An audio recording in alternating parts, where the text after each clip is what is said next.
Bring it back to the DNC a little bit, like, you know, our Knesset. Well, part of our Knesset. One's Knesset. One's Knesset. One of many Knessets in America. Yeah, I mean, there is this sort of like funny tension between like they're like trying to pay this like the minimum viable lip service to Palestinians as human beings, not to like the concept of like a binational state, to maybe a two-state thing, but like to a which I'm not expecting the Democrats to have a guy be out there like we need one secular socialist state. Like that's not gonna happen. But you know, they had AOC trot out there, right? And lie to the American people and say that Kamala has been working tirelessly for a ceasefire deal. I know that I think yesterday they had a couple of guys come out there, one wearing a keffiyeh, who like said something about a ceasefire. And it does. Also has, of course, parents of hostages. And of course, the parents of hostages. Yes, yeah, come out there. I mean, that to me is like so. You know, when people talk about like, oh, there's not going to be like a Palestinian speaker, there's not going to be a Palestinian speaker. Like, you have to understand, like, I mean, no disrespect to you. You're Palestinian. Mm-hmm. I'm just calling balls and strikes here. You guys kind of rank a little lower.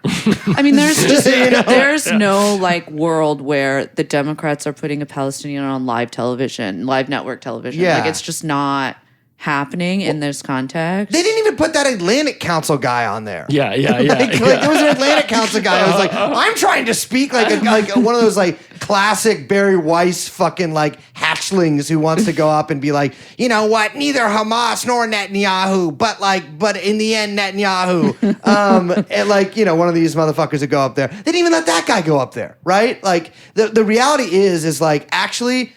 Arabs politically are fairly irrelevant, right? Yeah. Like not irrelevant in terms of like, yeah, there are obviously like people who are maybe Arab voters in Michigan or something, but like in the scheme of things, like, and not to sound like whatever here, but I'm trying to do Cartman voice to get away with saying something that might be taken as Cartman? Cartsman? Oh. Cartsman?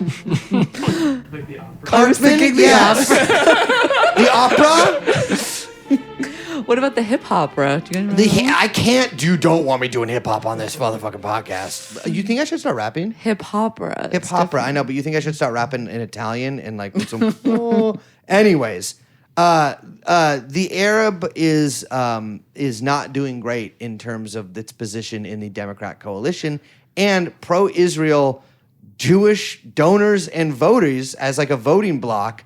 You know, there is a very real, like, I think, worry in the Democratic Party that they'll lose them to Trump, right? Like beyond that, I think that your point about it being a pageantry, like the pageantry and the spectacle of it is like, you know, to like go back to that, like, I think there's also like a please don't talk about the genocide at our party thing. Yeah. Which is like, we've got Oprah. We've got balloons. Yeah. I'm wearing royal blue. You're in hot pink. We've got baubles. My ombre is fresh. Mindy Kaling is over there on the Peloton. And we are ready to fucking bounce. Because it's all about vibes. It's about vibes, and it's Brat, and it's summer.